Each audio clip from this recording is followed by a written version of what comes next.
మాజీ AP CM Jagan కు తన చెల్లి వైఎస్ షర్మిల సూటి ప్రశ్న చేశారు. సొంత తండ్రి కాదా, సమాధి వద్ద కనీసం కూర్చోలేకపోయారెందుకు? మీరు కోట్లు ఖర్చు పెట్టి సిద్ధం సభలు పెట్టారు, కానీ నాన్న జయంతికి సభ పెట్టేందుకు కూడా ఎందుకు మనసు రాలేదు? నాన్న 75వ జయంతి అంటే స్పెషల్ కాదా అంటూ షర్మిల ప్రశ్నించారు.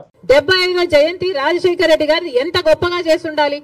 మరి ఏం చేశాడు జగన్మోహన్ రెడ్డి గారు? 75వ జయంతి కోసం ఇడుపులపాయకి వెళ్లారు. అక్కడ 5 నిమిషాలంటే 5 నిమిషాలు కనీసం కూర్చోలేదు, నిలబడ్డారు. రాజశేఖర రెడ్డి గారికి తూతూ మంత్రం లాగా అక్కడ ఏదో నివాళులు అర్పించామని చెప్పుకున్నారు. అంతేనా? సొంత తండ్రి కదా, 75వ జయంతి చేయాల్సింది అంతేనా? ఎందుకు సిద్ధం సభలని పెద్ద పెద్ద సభలు పెట్టారే మీరు? పెద్ద పెద్ద హోర్డింగ్లు పెట్టుకున్నారు కదా, కోట్లు ఖర్చు పెట్టారు కదా. ఒక్కొక్క సభకి 30 కోట్లు 40 కోట్లు ఎంత ఖర్చు పెట్టారు సిద్ధం సభలకు? మరి రాజశేఖర రెడ్డి గారి కోసం ఒక సభ ఎందుకు పెట్టలేదు మీరు? 75వ జయంతి కోసం కనీసం ఒక సభ పెట్టడం కాదు కదా, కనీసం వైసీపీ నాయకులు కార్యకర్తలైనా కలిసి నివాళులు అర్పించారా? ఏం చేశారు మీరు? ఇలాగైనా రాజశేఖర రెడ్డి గారి జయంతి జరుపుకోవాల్సింది. 75వ జయంతి కదా, స్పెషల్ కాదా? మీకేం అనిపించలేదా?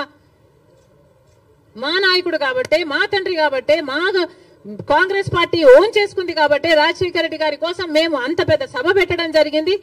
దానికి పెద్ద పెద్ద నాయకుల్ని, ముఖ్యమంత్రులతో సహా, పక్క రాష్ట్రంలో ఉన్న వాళ్ళతో సహా, మంత్రులతో సహా రప్పించడం జరిగింది. సోనియా గాంధీ గారు అయితేనేమి, రాహుల్ గాంధీ గారు అయితేనేమి, రాజశేఖర రెడ్డి గారి కోసం అంత గొప్ప గొప్ప మెసేజ్లు ఇప్పించడం జరిగింది. ఇవన్నీ మేం చేశాం. మీరేం చేశారండి?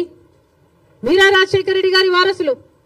ఏం చేశారు మీరు రాజశేఖర రెడ్డి గారి 75వ జయంతి కోసం?